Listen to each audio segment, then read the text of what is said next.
신약성경 야고보서 5장 1절부터 12절까지 말씀, 5장 1절부터 12절까지 말씀 같이 읽겠습니다. 1절부터 12절까지. 들으라 부한자들아, 너희에게 이 말 고생을 인하여 울고 통곡하라. 너희 재물은 썩었고 너희 옷은 좀 먹었으며 너희 금과 은은 녹이 쓸었으니 이 녹이 너희에게 증거가 되며 불같이 너희 살을 먹으리라. 너희가 말세에 재물을 쌓았도다. 보라, 너희 밭에 추수한 품꾼에게 주지 아니한 삭이 소리 지르며 추수한 자의 우는 소리가 만군의 주의 귀에 들렸느니라. 너희가 땅에서 사치하고 연락하여 도살의 날에 너희 마음을 살지게 하였도다. 너희가 옳은 자를 정죄하였도다. 또 죽였도다.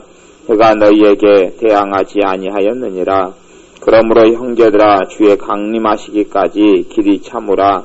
보라, 농부가 땅에서 나는 귀한 열매를 바라고 길이 참아 이른 비와 늦은 비를 기다리나니 너희도 길이 참고 마음을 굳게 하라. 주의 강림이 가까우니라. 형제들아, 서로 원망하지 말라. 그리하여야 심판을 면하리라.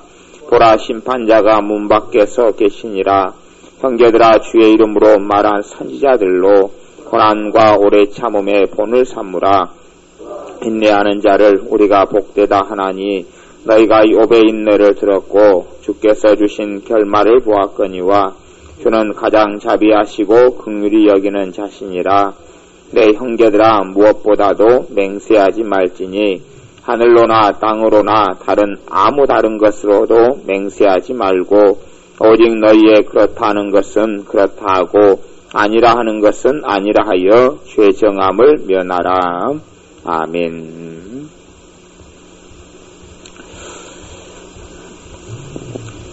들으라 부한 자들아, 너에게 이 말 고생을 인하여 울고 통곡하라. 야고보서 1장 1절을 보면, 1장 1절을 제가 읽어보면요, 하나님과 주 예수 그리스도의 종 야고보는 흩어져 있는 12지파에게 문안하노라, 그렇게 하고 시작합니다. 이 성경 말씀 가운데, 하나님의 말씀 가운데 말씀의 어떤 대상자, 수신자가 누구냐 하는 것이 굉장히 사실은 중요합니다. 성경 말씀의 수신자가 누구냐 하는 게 중요해요. 누구에게 지금 이 말씀을 쓰고 있느냐, 이 편지를 누구에게 쓰고 있느냐, 이 말씀의 대상이 누구냐 하는 게 중요한데요. 그런 의미에서 신약 성경 가운데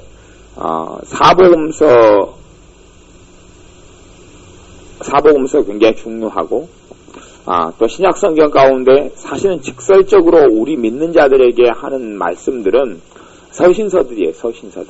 서신서의 대상은 때로는 데살로니가 교회가 되기도 하지만 교회에게 그러면서 함께 이제 주곧 그리스도인들, 모든 부르심을 받은 그리스도인들에게 편지한다, 이런 말씀이 곳곳에가 나와요. 지금 현재 오늘을 살아가는 예수 믿는 사람에게 직설적으로 하는 말씀들이 대부분 서신서들이에요. 서신서의 말씀들은 한 단계 거쳐가지고 이렇게 해석하거나 생각할 여지가 없이 그냥 바로 나에게 주시는 말씀이 되는 거예요. 오늘 야고보서 말씀도 흩어져 있는 12지파에게 문안하노라 그러면 그 12지파는 진짜로 이스라엘은 12지파로 구성이 돼 있었거든요. 아주 오랜 옛날에 12지파로 되어져 있었어요. 근데 신약시대에 이 야고보 사도가 여기는 예수님의 이제 동생 야고보인데 이 사람도 사도의 어떤 반열에 있던 사람이에요. 이 야고보가 이때 감독이죠. 야고보 감독이 12지파에게 편지를 쓸 당시에 12지파가 이스라엘에 있었느냐 하면 이미 12지파는 없어요. 12지파는 없어진 지 너무 오래됐어요. 이미 사사기 정도 되면은 단지파 같은 것도 다 몰락해버리고 없어져 버렸고요. 그 다음에 이스라엘이 멸망하면서 10지파는 흔적도 없이 거의 다 사라져버려요. 그리고 남는 것은, 이 3지파 정도 남는데, 레위지파가 좀 흔적이 남아있고요. 사실은 엄밀히 말하면 12지파에서 13지파가 된 거예요. 요셉지파가 2지파로 갈라지잖아요. 에브라임과 므낫세로 갈라지면서 하나님께서 레위지파를 빼버린단 말이죠. 하나님 걸로. 그러니까 12지파, 레위지파 빼고 12지파. 그래서 유다 같은 경우는 나중에 멸망하면서 유다하고 베냐민 지파만 좀 남아있어요. 그러니까 결국은 12지파에게 문안한다 그래도 거의 흔적이 없이 다 사라져버려요.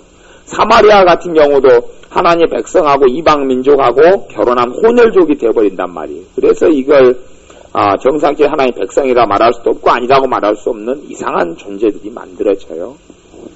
그래서 흩어진 12지파라는 뜻은 실제로 12지파가 아닌 것은 뻔히 알죠. 뭘 이야기하느냐 그러면 흩어져 있는 예수 그리스도를 믿는 사람들이 12지파다 이렇게 표현했어요.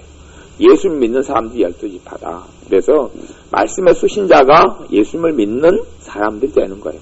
그 당시에 믿는 사람들, 또 지금 현재 믿는 사람들, 수신자가 그렇게 되는 거고, 물론 성경, 구약 성경이든 신약 성경 66권이 다 예수 믿는 사람이 주시는 말씀이에요. 말씀인데 구약 성경 같은 경우는 한 단계 더 거쳐서 생각해야 돼요. 그 시대에 하나님의 백성에게 주신 말씀, 그 시대의 유대교 때 예수님께서 오시기 전에 주신 말씀이니까 실제로 우리에게 갖다가 바로 들이댈 수가 없어요. 해석을 한 단계 더 해석을 다르게 하고 한 단계 더 넘어가고 하는 그런 과정들이 필요해서 쉽게 직설적으로 우리에게 한 이야기가 아니기 때문에 알아듣기가 어렵단 말이에요. 알아듣기 어려워서 해석을 해야 돼요. 가령 출애굽기나 레위기나 민수기나 신명기 같은 말씀, 모세오경 같은 말씀들을 우리에게 준다 그러면 우리에게 바로 어떻게 적용을 못한단 말이에요. 정결 해석을 이렇게 행하라. 그리고 너희가 성막을 만들라. 성막은 어떻게 온실로 어떻게 만들고 거기에다가 성막 안에 향윤 뭘 피우고 막 그렇게 이야기하는데 우리가 그대로 바로 할 수 없잖아요. 우리가 성막을 만들고 천막을 만들고 또 성전 이야기, 예루살렘 성전, 솔로몬 성전을 짓는데 백성들이 성전에 뭘 냈다. 그러면 우리는 그런 게 없잖아요. 그렇죠? 옛날에 그 솔로몬 성전이나 이런 게 없기 때문에 바로 이렇게 적용할 수 없단 말이에요. 그래서 그런 말씀들이 우리에게 해당되려면 좀 빙빙 돌아와야 돼요. 그러면 이 신약 성경의 서신서들 같은 경우는 우리에게 바로 주시는 말씀이 많아요. 바로 직설적으로 주시는 말씀이 많고 복음서 같은 경우도 그런 경우가 많아요. 그래서 5장 그래서 그런 입장에서 여러분이 성경을 자세히 이렇게 보셔야 되는 부분이 있어요. 그래서 처음에 성경의 수신자가 누구냐 해서 수신자가 바로 예수 믿는 사람이 되면 직설적으로 바로 적용이 되면 이제 쉽고 바로 믿는 자가 아니거나 유대인이거나 때로는 이스라엘 사람이거나 아니면 구약시대 사람이거나 그러면 이제 이건 바로 우리에게 적용시키면 문제가 있어요. 그런 부분에서 잘 이렇게 해석을 해야 되는 부분이 생긴다. 그러면 5절에 보면 5장에 보면 1절에 들으라 부한자들아 너희에게 이 말 고생을 인하여 울고 통곡하라. 그러면 앞에 야고보서는 누구에게 쓴 거죠? 예수를 믿는 사람에게 쓴 거죠. 그러면 들으라 부한자들아 그러면은 믿는 자들 가운데 부한자들이에요. 근데 그걸 잘 봐야 한단 말이죠. 그냥 세상에 예수 믿는 사람 아니고 세상에 부자들아 이렇게 이야기한 게 아니에요. 대상은 부자들인데 그 편지를 쓴 대상은 믿는 사람이기 때문에 예수를 믿는 사람 가운데 부자들아 그렇게 이야기하는 거예요. 부자들아 너희 부한자들아 너희에게 이 말 고생을 인하여 울고 통곡하라. 왜? 그러면 부자들에게 뭐가 임한다는 이야기예요? 고생이 임한다는 심판이 임한다는 이야기입니다. 예수를 믿는 부자들에게 뭐가 임한다고요? 심판이 임한다. 심판이 임한다. 그래서 부자가 천국 가기가 얼마나 어려운지라는 이야기를 하는 거예요. 사실은 하나님께서 허락하셔서 예수 믿는 사람이 부자가 되게 하는 경우는 정말 거의 별로 없어요. 거의 별로 없어요. 그걸 알아야 합니다. 예수 믿는 사람 가운데 그럭저럭 살게 하는 사람은 많지만 부자로 하나님이 부르시고 부자로 살게 하는 경우는 거의 없다는 사실을 알아야 합니다. 그게 오늘 말씀을 자세히 그래서 제가 성경을 해석하는 방법이나 방식이나 대상이나 이걸 제가 정확하게 설명한 거예요. 들으라 부한자들아 너희에게 이 말 고생을 인하여 울고 통곡하라. 이 말 뭐가 있다고요? 고생이 있다는 거예요. 이 말 고생이 있다. 그 이유 그것 때문에 울고 통곡해라는 울고 통곡해라. 울고 통곡하다 보면 뭐가 이루어집니까? 회개가 돼. 회개가 되면서 재물을 쌓아두지 않게 된단 말이에요. 재물을 쌓아두지 않게 돼요. 2절에 보면 이제 너희 재물은 썩었고 왜 이 말 고생이 있느냐? 재물이 썩었다는 재물이 어떻게 썩겠어요? 금과 은이 돈이 어떻게 썩겠습니까? 근데 누가 보기엔 썩었다는 이야기입니까? 하나님 보시기엔 썩었다고.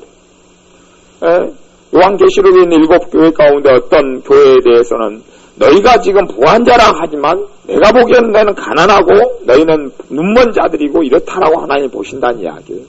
그래서 우리가 보는 입장이 아니라 하나님이 보시는 입장이 정확한 것이요. 하나님이 보는 눈이 정확한데 하나님께서 이 부자들이 가지고 있는 재물에 대하여 썩었다 그래. 썩었다.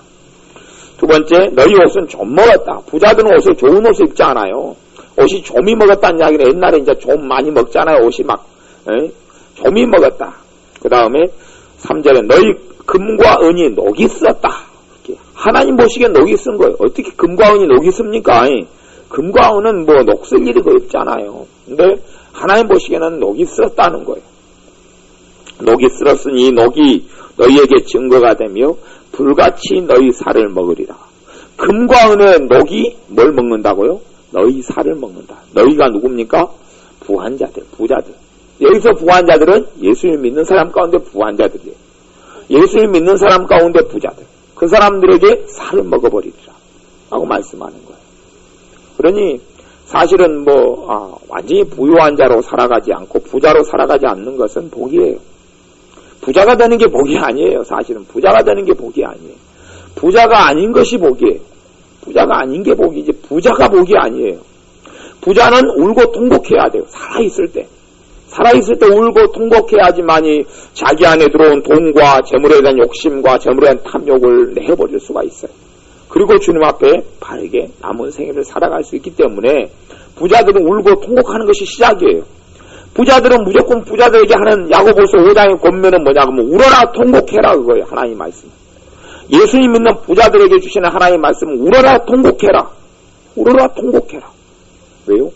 그 돈의 비례해서 죄가 쌓였기 때문에 그래요. 돈의 양에 따라서 죄가 쌓였다는 이야기예요. 하나님 말씀은. 그러니까 여기에 사람들은 성경을 그래서 잘 못 해석하면 대상자가 이렇게 잘 봐야 돼. 잘 못 해석하는 사람들은 예수님 믿는 사람 부자들이 뭐라고 생각하냐 그러면 부한자들아 그 말은 자기들은 해당이 없다고 생각해. 자기들은 아니야. 세상의 부자들 옛날에 돌아가신 정주영 회장이라든지 아니면 이건희 회장이라든지 이런 사람들이라고 생각하는 거예요. 그런 사람들 이야기하지 자기 예수님 믿는 부자들은 아니다 이렇게 착각하는데 그게 아니에요. 예수님 믿는 부자를 이야기하는 거예요. 왜 그러느냐? 3절 마지막에 보면 너희가 말세에 뭘 쌓았도다? 재물을 쌓았도다. 하나님은 점점점 하나님의 심판대 가까이 다가온 때에 재물 쌓기를 원치 않거든요. 성령님의 역사는 재물 쌓기를 원치 않아요. 근데 그 사람은 재물을 쌓아서 부자가 되는 거죠. 재물을 쌓으니까 너희가 말세에 재물을 쌓았다. 그게 죄다는 거예요. 쌓여가면 갈수록 죄가 쌓여가는 거예요. 그래서 하나님의 사람들은 정말 성령 충만하고 은혜가 많은 사람들은 그래서 재물을 안 쌓습니다. 근다고 가난하다 이렇게 말할 수는 없어요. 가난한 사람도 있지만 그렇게 살지만 아니면 수입은 많아서 남보기에는 분명히 부자인데 쌓질 않는단 말이에요. 많이 들어온 것만큼 많이 내보내버려요. 저는 조영기 목사님에게 하나님께서 행하시는 방식, 조영기 목사님 같은 분은 지금 이제 70 몇 살이잖아요. 73살, 4살 그러고 아주 유명한 전 세계에서 아주 그냥 손가락에 낄 정도로 유명하고 큰 이런 목사님이기 때문에 이런 분들은 어디 말씀 집회나 부흥회 같은 걸 가면 그 이름값에 맞추어서 대우를 해드리기 때문에 하루나 이틀이나 3일이나 어떤 집회나 말씀을 전하면 기본적으로 수천 단위의 돈을 드립니다. 수천 단위 사례금을. 수천 단위의 돈을 드려요. 그리고 월급 같은 경우는 하여튼 월급도 수천 단위는 됩니다. 근데 지금은 이제 원로 목사님이 되셔서 원로 목사님 되셔도 월급을 받습니다. 원로 목사님 했다는 이야기는 한 교회에서 한 30년 이상 일을 하시면 이제 나중에 그것이 이렇게 월급의 한 80% 정도나 이렇게 계속 얼마 동안 계속 나옵니다. 이게 그런 것이 되기 때문에 1년에 버시는 돈만 했어도 최소한 몇십억 단위가 됩니다. 몇십억 단위. 1년에 몇십억 단위가 되어져요. 그러면 그런 분들이 몇십억 단위를 벌 때에 당연히 몇 년이 지나면 뭐가 됩니까? 부자가 될 거 아니에요. 부자가. 1년만 잘 모아도 부자가 될 거 아니에요. 네? 그리고 교회가 원체 크니까 명절 때나 뭐때 되면은 그래도 섬긴다고 많이 할 거 아니에요. 아니면 이분들은 조영기 목사님이 병을 고치는 하나님의 특별한 능력이 있기 때문에 질병이 있는 사람이 고침받은 사람이면 명절 때 인사를 안 하겠어요. 올해 고침받았다 그러면 올해 한 달에 5명이 고침받았다 그러면 5명이 그 다음 달 추석이 됐다 그러면은 뭐 선물 보내고 할 거 아니에요. 그러니까 이런 게 많단 말이에요. 근데 하나님께서 조영기 목사님에게 제가 조영기 목사님 직접 들었는데 몇 년 전에 집회 가서 들었는데 그분께서 뭘 이야기하냐 그러면 하나님께서 자기에게 돈이 그렇게 많이 들어오는데 1년에 자기가 헌금하는 액수만 제가 노트에 적어놨는데 이제 지금은 다 기억이 안 나요. 근데 1년에 헌금하는 액수만 하여튼 수십억이래. 수십억. 그리고 하나님께서는 한 달에 한 주마다 돈을 요구하시는데 조영기 목사 돈을 요구하시는데 하여튼 뭐 어떨 때는 뭐 몇천만 원 요구한 몇천만 원. 이렇게 그걸 항상 준비하면 있는 돈 탈탈 털면 겨우 그게 맞춰진대. 그 돈이 막 다 털면 이거저거 다 털면 그게 맞춰진대. 가끔 내고 그 다음 되면 또 그걸 또 하나님은 내라 근데 계속 그 어떤 액수를 내라 근데 그러니까 모든 돈을 그렇게 손에 뭐 돈을 한 푼을 쥘 수가 없대. 다 내놓으라 근데 그만큼 수입이 많이 들어오잖아요. 많이 들어오게 한번 예배드릴 때 되면 감사한금 없이 네 예배드리지 말아라 그러고. 왜냐 그러면 하나님 앞에서 정말로 수십 년 동안 똑바로 살아왔는데 마지막에 뭘 때문에 그의 하나님 앞에서가 인생이 망가져버릴 수 있어요? 돈 때문에 망가져버릴 수 있거든요. 한번 설교 한번 딱 하러 가면 뭐 2천만 3천만 원 주는데 뭐 어쩌겠어요. 아니 그 몇 번 모으면 돈 억대는 그냥 넘어가는 거 아닙니까? 그 이름값이라는 게 있기 때문에요. 그러니 돈에 대한 욕심이 안 들어오겠어요. 그러니까 하나님께서는 그 조영기 목사님에게 돈을 털어내라는 거예요. 털어내. 그러니까 주일 되면은 자기가 솔직한 이야기로 뭐 자기같이 그냥 가령 전에 70만 명 교인 중에서 자기같이 헌금 많이 낸 사람이 거의 없대. 이 사람은 딴 사람 자기보다 돈 많이 버는 사람은 어마어마하게 많은데도 불구하고 자기는 그냥 힘을 다해서 있는 거 없는 거 다 털어가지고 항상 내어왔기 때문에 그런 게 없대. 단지 이제 그런 분은 남은 여성에 대해서 뭐 돈 걱정 안 하니까 이제 그렇게 해 나갈 수 있는 거죠. 그런 특별한 상황이지만 어쨌든 성령님의 역사는 그렇게 흘러갔다는 말이에요. 그렇게 흘러가서 그분에게 다 내놓으라 그러네. 다 내놓으라. 다. 그래서 매 시간마다 최소한 매 시간 예배 때마다 헌금을 기본적으로 몇백은 들고 예배를 드린다. 몇백을 내놓고 헌금을 드린다. 이게 정말 보통 일이 아니죠. 이제 하나님께서 그렇게 역사하시고 행하시는 거예요. 너희가 말세에 재물을 쌓았도다. 이 부한자들은 정말 비참한 거예요. 재물을 쌓은 것 자체가 죄이기 때문에요. 마지막 때의 이 부한자들, 부자의 기준이 이제 어느 기준일지 그것은 이제 알 수 없어요. 하나님께 적용시킨 기준이기 때문에 그렇지만 어쨌든 재물을 말세에 쌓는 것 자체가 하나님 앞에 죄가 되는 거예요. 그런다고 그냥 방 칸 없이 살라 그런 이야기를 하는 게 아니에요. 부자의 기준이라는 것은 좀 높은 기준일 거예요. 높은 기준일 거예요. 예를 들어서 집을 수십억대 집을 가지고 있고 통장에 수십억 정도나 아니면 몇억 정도 넣어놓고 있으면 부자 정도 되지 않을까요? 그건 모르겠어요. 그 기준은 하나님께서만 기준을 가지고 있으니까 그건 모르겠어요. 또 서울의 부자하고 여수 부자하고 기준이 틀리죠. 여수에서는 부자인데 서울에 가면 부자가 아니고 서울에는 그냥 보통 사람인데 여수는 부자가 되고 그러겠죠. 왜냐하면 서울에는 집 한 채 가지면 10억인데 여기는 1억이면 1억 몇천이면 떡을 치지 않습니까? 1억 몇천이면 떡을 칠 거예요. 집값이 많이 떨어지니까. 그러면 이제 10억인 집을 팔아가지고 여수로 내려오면 한 2억 정도 돼서 인테리어 다 하고 한 다음에 몇 억이 남습니까? 8억이 남잖아요. 8억이. 8억 가지고 정말 죽을 때까지 그냥 먹고 잘 살 수 있잖아요. 그러니까 서울에서 그냥 끄덕끄덕하고 그냥 겨우 집 한 채 가지고 먹고 사는 사람이 여수에는 부자가 된단 말이에요. 이번에 서울에 사는 사람 가운데 집이 몇억짜리 집을 가지고 있어도 수입이 없으면 국가에서 이제 돈을 준다고 그렇게 나왔어요. 돈을 생활비를 이렇게 준다고. 그래 나이 드신 분들에 이렇게 난다고 법이 그렇게 됐어요. 옛날엔 집 가지고 있으면 몇억짜리 집 가지고 있으면 돈을 안 줬는데 근데 서울에 사는 특수성이죠. 특수성이에요. 그래서 하나님께서는 이 기준은 모르는데 부자들이 돈을 쌓은 것만큼, 재물을 쌓은 것만큼, 그래서 하나님께서는 재물 쌓기를 원치 않는다 그러는 거예요. 나중에 자식의 결혼을 위해서 준비하고 이런 것은 당연한 것이죠. 그건 재물 쌓는 게 아니에요. 근데 자기를 위하여 재물을 쌓는 거야. 자기를 위하여 재물을 쌓는 거야.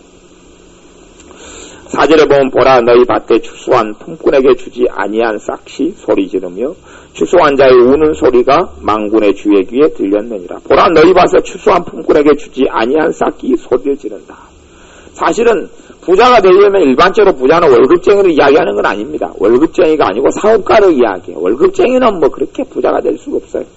월급쟁이는 평범해요. 사업가를 이야기해요. 사업가 중에서도 이제 기업을 크게 하는 사람들을 이야기하죠. 기업을 크게 하거나 뭐 이런 걸 이야기해요. 많은 종업원을 거느리는 사람들을 이야기해요. 그런 사람들에게 너희 밭에 추수한 품꾼에게 주지 아니한 싹시 소리 지른다. 임금 착복한 것을 이야기해. 임금 착복하거나 아니면 분명히 그 회사 소득으로서 이 사람에게 월급을 150만 원 줘야지 공평한 건데 그 사람한테 130만 원만 줘버리는 거예요. 지금 경제가 어려우니까 일할 사람은 많이 넘쳐나니까 그 일을 부리는 사람이 시급을 떨어뜨려 버린다 그래요. 가령 이제 식당에서 일하면 시급 5,000원, 1시간에 5,000원을 주고 일을 시키는데 시급을 4,000원 떨어뜨려 버려요. 4,000원. 이렇게 지금은 시급 4,000원 이렇게 되는 거예요. 10시간 일하면 시급 5,000원이면 10시간 일하고 식당에서 일하면 5만 원을 받잖아요. 12시간 일하면 6만 원을 받죠. 6만 원을 받는데 4,000원 떨어뜨려 버리니까 12시간 일하고도 5만 원이 안 된단 말이에요. 왜? 일할 사람이 많으니까 일하기 싫으면 가라는 거예요. 그렇게 이제 당연히 그 식당도 뭐 손님이 좀 떨어져 가는 면도 있는 식당이 많으니까 뭐 여러 가지 상황에 대해서는 알 수 모르겠어요. 근데 내가 당연히 돈을 벌면 내가 이익금을 좀 주인이 당연히 받아야 되고 또 종업원들에게도 이익금이 돌아가야 되잖아요. 그것이 일반 회사에서는 연말 정도 되면은 상여금으로 나오잖아요. 그 뭐라고 나오죠? 그 연말 되면은 하여튼 그 회사 이익금에서 이제 일부를 보너스나 아니면 월급 말고 돈을 줍니다. 나눠줍니다. 배당금으로 이렇게 나눠줍니다. 뭐 그런 걸 하나님께서는 이야기하는 거예요. 그걸 때로는 이제 제가 옛날에 회사 생활할 때에 그 회사에 다니는 회사 사장하고 사모라는 사람이 교회 다니는 사람이에요. 믿는 사람이에요. 믿는 사람인데 돈을 다 떼버려. 종업원들 돈을 안 줘요. 저도 그 회사에서 몇 개월치 임금을 다 뗐어요. 지금도 못 받았어요. 그렇게 믿는 사람인데 돈을 갖다 자기 마음대로 어떻게 쓰고 믿는 사람이 행세하고 다니면서 돈을 떼버려요. 이것이 이제 품꾼에게 주지 아니한 싹시 소리를 지른다 그런 거예요. 근데 그 사람은 살을 먹는 거예요. 나중에 이제 그 회사가 부도나가지고 이제 망해버렸습니다만은 사실은 그게 안 망하면 정상이 아니죠. 품꾼들의 싹을 다 도둑질하고 그것도 더 착복하고 또 품꾼들의 싹을 뭐 회사마다 틀리지만 주로 뭐 이제 돈을 밀려서 주잖아요. 한 달 뒤로 밀려서 많이 주는데 한 달 뒤로 밀려줘도 그냥 버는 사람들은 먹고 살기 힘든데 얼마를 밀려버냐면 한 달 반 두 달에 밀려버려요. 그러니까 이번 달 월급이 나오면 1월 달 월급이 나오면 언제 일했던 거예요? 작년 11월에 일했던 것이 1월 달에 나오고 그런단 말이에요. 이것이 이제 품꾼에게 주지 아니한 싹에 소리 지른다 그러는 거예요. 그러니까 불가피하게 뭐 줄 수 없어가지고 그렇다면 몰라도 충분히 줄 형편이 있는데 그런 돈을 모아가지고 부자가 되는 거죠. 하나님께서는 전혀 그런 걸 기뻐하지 않는 거예요. 그래서 사실은 정당하게 어떤 기업가들이 아니면 회사를 가지고 종업원을 많이 데리고 일하는 사람들이 부자가 된다 그런 것은 뭐 엄밀히 말하면 다른 사람의 뼈골을 빼지 않으면 부자가 될 수는 없어요. 예언에 있을 거예요만은 일반적으로는 그래요. 일반적으로는 다른 사람에게 지금 전체 회사가 얻는 이익금이 한 달 이상에 월급 한 200만 원 정도 줘야지만이 맞는데 근데 이 사람에게 150만 원만 준다든지 그럼 50만 원은 하나님 보시기에는 사회에서 아무 말도 안 해요. 사회에서는 저희 회사가 월급을 150만 원 주고 우리 회사도 150만 원 줄 수 있어요. 근데 우리 회사에서 나온 이익금은 200만 원 정도 줘야 되고 저희 회사는 150만 원 주면 딱 맞아요. 여기도 150이고 저기도 150이고 이 회사가 일이 더 편한다 할지라도 하나님은 이 회사가 얼마 주기를 바라시는 거예요. 정당하게는 200만 원을 주기를 바라시는 거예요. 이게 안 맞으면 하나님 보시기에는 너는 도둑질했다라고 그 회사 사장에게 이야기하시는 거예요.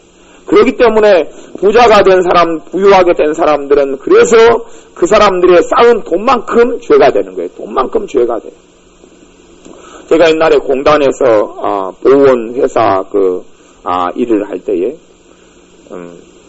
이제 매 달이 되면은 위에 본사에서부터 이제 현장에 이제 종업원들 한 120명 데리고 일을 하니까요. 근데 본사에서부터 이제 내려와서 120명 월급이 아니라 150명 월급이 나가는 걸로 이렇게 한단 말이에요. 30명치 월급을 가짜로 이렇게 낸단 말이에요. 30명은 아는 사람들 주민등록증 복사해가지고 그 사람들에게 월급이 나가는 걸로, 그 사람들 종업원으로, 유령 종업원으로 만들어놔요. 그래서 그 돈을 나가면 뭐가 안 나가죠? 회사 입장으로서는 여러 가지가 이익인데 그 중에 하나는 세금을 뗀단 말이에요. 돈 세탁을 한단 말이에요. 그렇게 해서 돈을 전부, 그런 것이 일반적인 회사의 관행이에요, 관행. 그 안에 범죄가 되고 죄가 되는 관행들은 굉장히 많아요. 그렇게 해서 그 회사가 부자가 되는 거예요. 그 회사 회장이 부자가 되고 그 회사의 높은 간부가 돈을 많이 벌고 부자가 돼요. 그렇기 때문에 그런 돈에 대해서 그런 사람들이 나 믿는 사람이 많아요. 믿는 사람이든 안 믿는 사람이든 그러면 회사 관행에 따라서 어떤 돈을 더 많이 버는 것은 일반화가 돼 있어요. 안 믿는 사람이어서 그런 거 안 하는 게 아니고 똑같아요. 똑같아요. 근데 하나님께서는 그에 대해서 이렇게 추수한 자의 우는 소리가 만군의 주의 귀에 들렸느니라. 그리고 5절에는 너희가 땅에서 사치하고 연락하여 도살의 날에 너희 마음을 살찌게 하였도다. 무슨 날이다? 도살의 날. 도살의 날은 도살장에 끌려가면서 도살장에서 소잡아 죽이는 날 도살의 날인데 이게 심판의 날에 대해서 하나님은 무슨 날이라고 그래요? 도살의 날이라고 그래요. 도살의 날. 우리가 그 심판이라는 것이 얼마나 무섭고 엄정한지 말할 수가 없어요. 도살의 날이라고 그래요. 도살장에 끌려가서 그 짓을 먹어도 죽이고 단순히 죽는 거에서 끝나는 게 아니고 영원한 심판이기 때문에요. 심판받으면 영원한 형벌을 받게 되는 그런 도살의 날에 너희가 너희 마음을 살찌게 했다.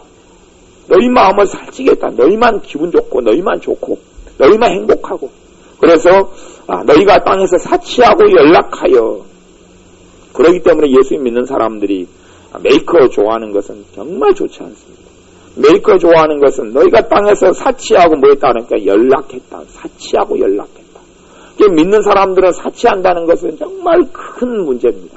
예수 믿는 사람들 사치하는 사람은 사실은 하나님 뜻대로 사는 사람이 전혀 아닙니다.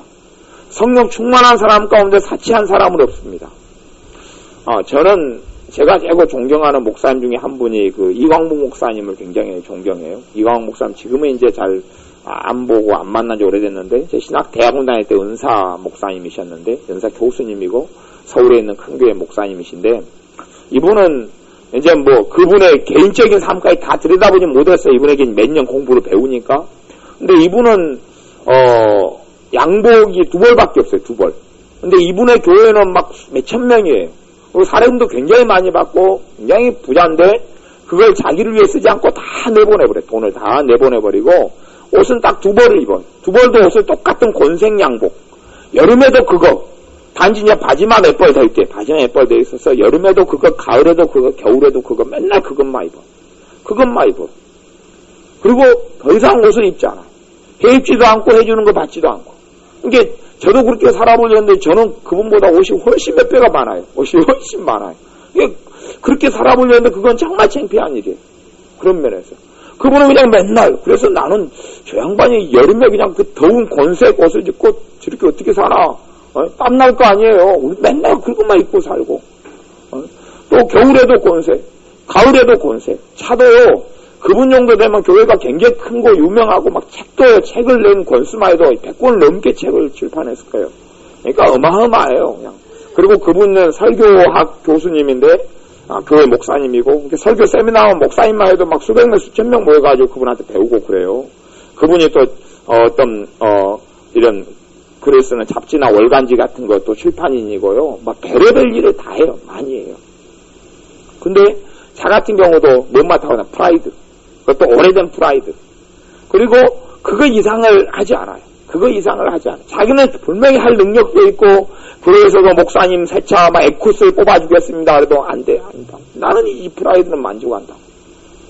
아무리 뭐라 해도 그렇게 사는 거예요, 그냥.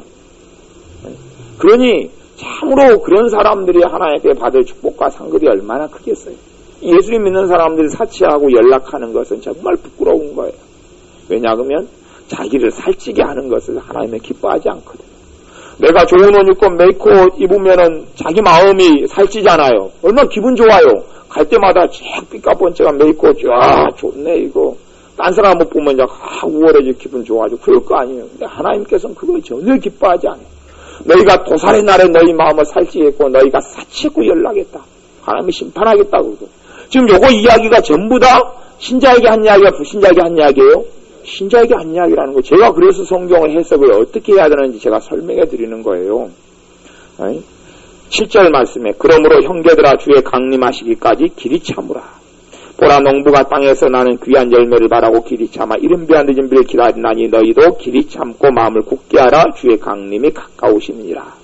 주님께서 강림하 주님께서 이 땅에 오시기 재림하시기 전까지 재림날이 심판날이거든요. 재림하시면 심판이 벌어져요. 뭐 복잡하게 재림하신 다음에 몇 년이 있어야 되니 어쩌니 이런 거 다 필요 없고 재림하시면 심판이 이루어져요. 그럼 거기서 이제 올스톱 다 끝나는 거예요. 다 끝나는데 이 재림 아니면 거꾸로 재림이 아니더라도 우리의 인생이 끝나면 그것서 끝나요. 더 이상 기회가 없으니까 우리의 인생이 끝나면 하나님의 준비하신 곳에서 재림을 기다려요. 그때까지 천국이든 지옥이든 재림을 기다려요. 그러니 주의 강림하시기까지 길이 참으라는 거예요. 참으라. 왜? 사치하고 싶은데 그걸 참고 내가 연락하고 싶은데 참고 잘 입고 잘 먹고 큰 소리 치고 살고 싶은데 그걸 참으라는 거예요. 왜? 그것은 주님께서 오시면 다 해주실 거기 때문에 그것을 바라보고 그걸 누리지 말라는 이야기예요. 그래서 믿는 사람들이 부자가 아닌 건 참 감사한 일입니다. 부모가 부자의 부모 밑에서 태어나지 않은 건 감사 제목이고요. 내가 지금 부자가 되지 않은 건 감사 제목이에요. 왜냐하면 부자만큼 부유한 재산만큼 하나님의 심판을 받을 거기 때문에 그래요. 뭐 우리나라는 부자의 기준이 얼마인지 모르겠어요. 그렇다고 하더라고요. 사람들에게 다 설문조사했더니 당신은 어디에 속합니까? 1번 가난뱅이, 2번 중산층, 3번 부자. 그러면 대부분의 사람들이 다 중산층 그렇게 다 했는데요. 근데 실제로 중산층이 별로 없고 그냥 가난한 사람들만 대부분인데 자기들 생각에 난 중산층이라고 다. 옛날에 저도 설문조사 나왔어요. 저도 그랬었어요. 중산층 그러고 해놨어요. 근데 사실은 다 액수의 재산의 비례해가지고 보면 다 가난한 사람들. 이게 실제로 부자는 전체 인구의 몇 프로 안 되는 거예요. 뭐 3%인가 8%인가 뭐 얼마 안 돼요. 100명 있으면 100명 가운데 3명에서 8명? 뭐 그거 이하예요. 그거 이하. 그러니까 사실은 대부분은 가난한 사람들인데 자기들은 부자라고 믿거나 자기들은 중산층이라고 믿는 거죠. 중간은 간다고 믿는 건데 사실 중간 못 가요. 평균 액수 따져놨을 때. 그래서 부자가 되지 아니하는 것은 감사 제목이에요. 부자가 되기를 원하고 부자 되기를 바라고 소망하는 것은 그게 어리석은 거예요. 그건 굉장히 어리석은 겁니다. 그 다음에 그래서 너희도 길이 참고 마음을 굳게 하라. 주의 강림이 가까우니라. 9절 말씀. 형제들아 서로 원망하지 말라. 그리하여야 뭘 면하리라? 심판을 면하리라. 형제들아, 그러면 대상이 예수 그리스도 믿는 사람들이 형제들아 그렇게 말한단 말이에요. 예수를 믿는 사람들 교회에게 하는 이야기단 말이에요. 형제들아, 너희가 서로 원망하지 말라. 그리하여 뭘 면하리라? 심판을 면하라. 그러면 원망하면 심판을 받아야 안 받아요? 받는다는 이야기예요. 믿는 사람들이 원망하고 살면 심판을 받는다는 이야기예요. 뭐 엄밀하게 어떻게 사람 살다 보면 원망 안 하고 살 수 있겠습니까? 뭐 원망하고 나면 회개하라는 이야기고요. 원망의 삶의 계속된 특징으로 만들지 말라는 이야기예요. 그냥 살다 보면 원망할 수 있어요. 그건 사람의 연약함 때문에. 하지만 원망했으면 그게 죄인 줄 알고 원망이 잘못된 줄 알아야지 되는데 그게 아니고 원망을 오늘 1개 하면 내일 2개 하고 모레 3개 하고 이런 삶을 살아가는 것을 이야기하는 거예요. 그런 원망해도 원망이 죄인 줄 모르고 잘못인 줄 모르는 사람들에게는 뭐가 기다립니까? 심판이 기다린다는 이야기예요. 형제들아 믿는 자들에게 하는 이야기예요. 그러니까 어떤 사람이 예수님 믿으면서도 예수님 믿으면 그냥 모든 게 다 면제된다 그러는 게 아니에요. 하나님께서는 그래서 오래 참으라 말씀하시고 그래서 우리들에게 이 부자 우리가 믿는 사람이면서 부자면 너희는 울고 통곡하라 그렇게 이야기하시는 거예요. 왜? 하나님께서는 요 11절에 보면 주는 가장 자비하시고 긍휼히 여기는 자신이다. 하나님이 우리에게 자비하시고 우리를 긍휼히 불쌍히 여기시기 때문에 우리에게 정말 좋은 길들을 가르쳐 주시는 거예요. 가르쳐줘요. 이렇게 와야 된다. 이렇게 길을 걸어야 된다. 이렇게 살아야 한다. 라고 말씀해 주시는 거예요. 그렇지 우리에게 무거운 과도한 짐을 지시려는 게 아니에요. 우리를 넘어뜨리고 우리를 힘들게 하고 우리를 고통스럽게 하려고 말씀하시는 게 아니에요. 우리에게 가장 좋고 가장 축복이 되고 가장 자비하시고 가장 긍휼히 여기시는 길을 가르쳐주는 거예요. 그 길을 축복으로 알고 감사로 누려야지. 정말 이상하게 좀 어려운 말씀들을 하고 우리에게 그냥 부자가 되지 말라고 나 부자 되고 싶은데 뭐 그런 게 아니란 말이에요. 9절에 보면 형제들아 서로 원망하지 말라 그리하여 심판을 멸하니라. 보라 심판자가 문 밖에서 계시니라. 심판자가 문 밖에서 계셔서 원망하는 자, 원망하는 예수 그리스도를 믿는 사람들, 원망이 생활의 특징이 된 사람들 심판을 받는다는 이야기고요.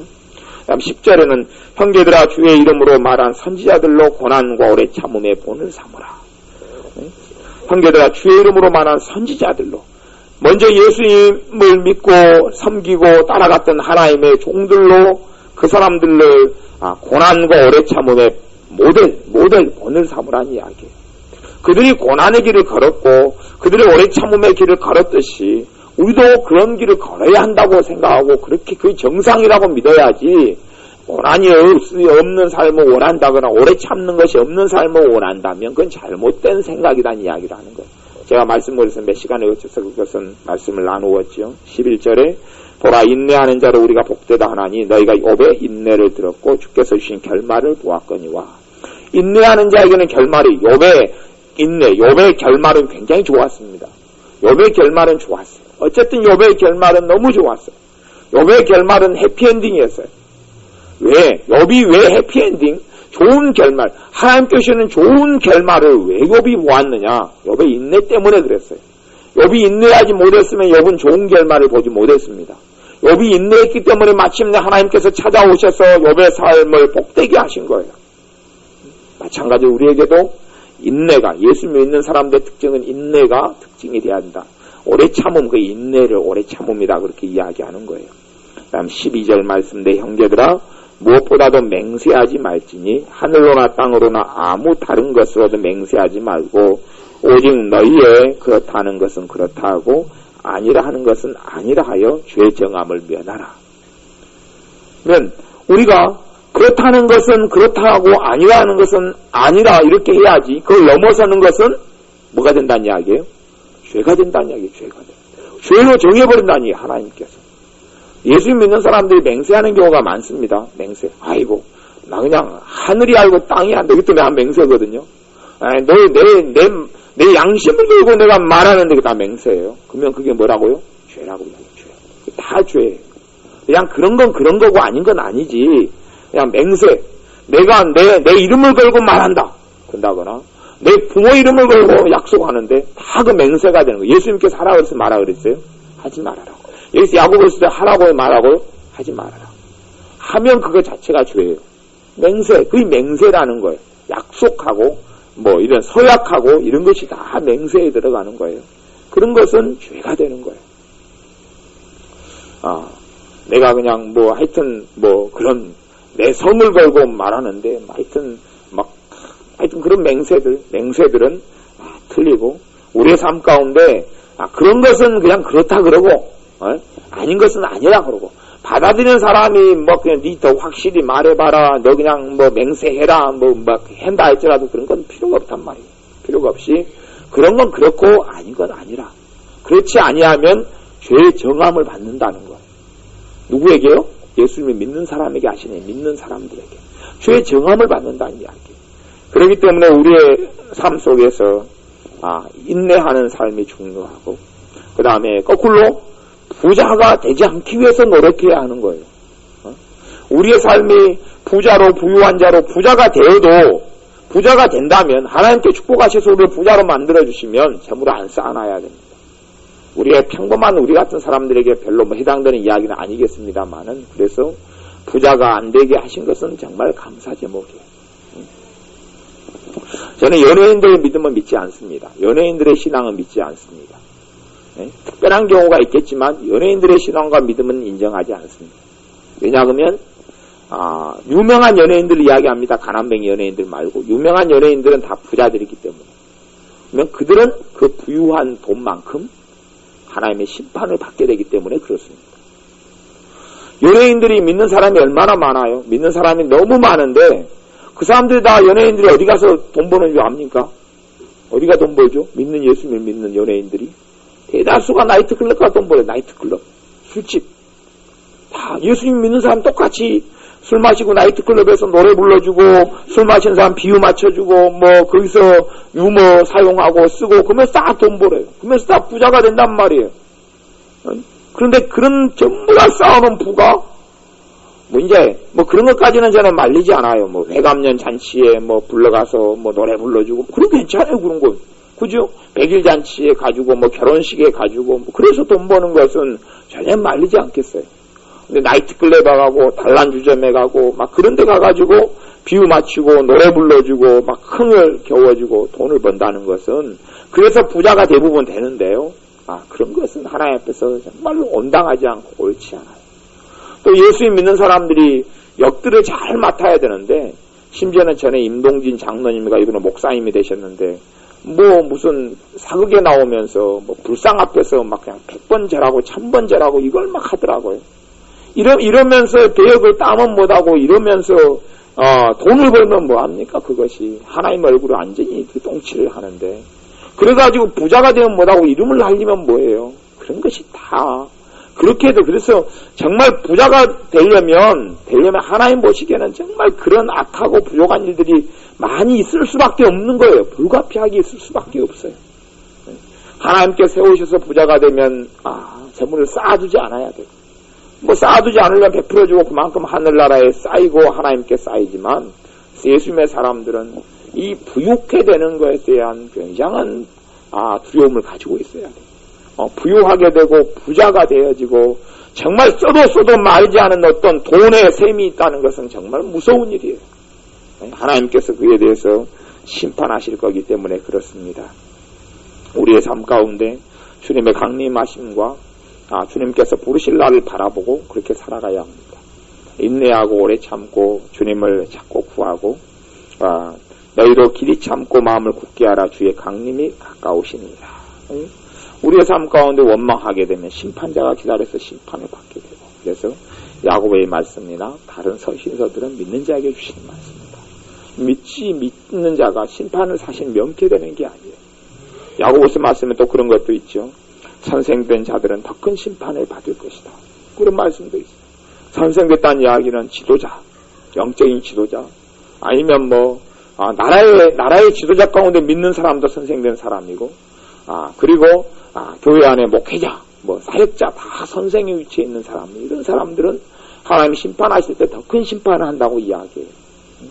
어린아이가 죄 지은 것하고 그죠? 바지에 똥을 놓는다. 1살짜리가 바지에 똥 넣는 거하고 10살짜리가 똥 넣는 것하고 20살짜리가 바지에 똥 넣는 거하고 30살짜리가 바지에 똥 넣는 거에 틀리잖아요. 그죠? 똑같은 정도가 아니죠. 그런 것처럼 저 더 높은 어떤 영적인 이러한 높은 지위에 있거나 아니면 그러한 삶을 사는 사람이 죄를 짓는 것은 더 큰 하나님의 심판을 받게 된다 이런 말씀이에요. 그래서 우리를 자꾸 돌이켜보고 이 땅에 살아가면서는 다 누리지 않고 다 내가 얻지 않고 살아가는 건 큰 복입니다. 하나님의 나라에 섰을 때에 하나님께 채워주실 걸 바라보고 살아야지 이 땅에서 다 누리고 다 가지고 다 손에 움켜쥐고 살아가려고 절대 그런 가치관과 그런 생각을 가져서는 안 됩니다. 우리 이 땅에 있을 때 주님 때문에 덜 먹고 덜 쓰고 덜 마시고 덜 입고 덜 사치 부리고 또 메이커 같은 경우도 덜 사고 안 가지고 그렇게 살아가는 게 좋아요. 모으지 않고 그런다고 뭐 나중을 위해서 장래를 위해서 저축하고 살아날 것을 저축 뭐 하는 것을 주님은 절대 반대하지 않습니다. 그런 것에 대해서 반대하지 않아요. 근데 그거 말고 과도한 거 있잖아요. 과도한 것 그런 거에 대해서 그렇게 대해지지 않고 우리가 살아가고 주님을 바라보고 살아갈 때에 주님께서 강림하시고 주님의 날이 되었을 때에 우리에게 칭찬과 존귀와 영광이 있을 겁니다. 기도하겠습니다. 아버지 하나님, 우리의 재물을 땅에 쌓아두지 아니하고 우리의 재물을 하늘에 쌓게 하여 주시고 우리의 삶에 하늘의 소망을 지니게 하여 주옵소서. 땅의 것들 쳐다보고 땅의 것들 가지려고 아둥바둥하지 아니하고 주님의 나라 바라보고 주님의 선지자들의 고난과 오래 참음의 본을 받아서 우리도 마땅히 오래 참음과 고난 속으로 그 길에 마땅히 주님의 이름으로 걸어가는 믿음의 용장들로 우리를 축복하옵소서. 예수님의 이름으로 기도하옵나이다. 아멘. 기도하겠습니다.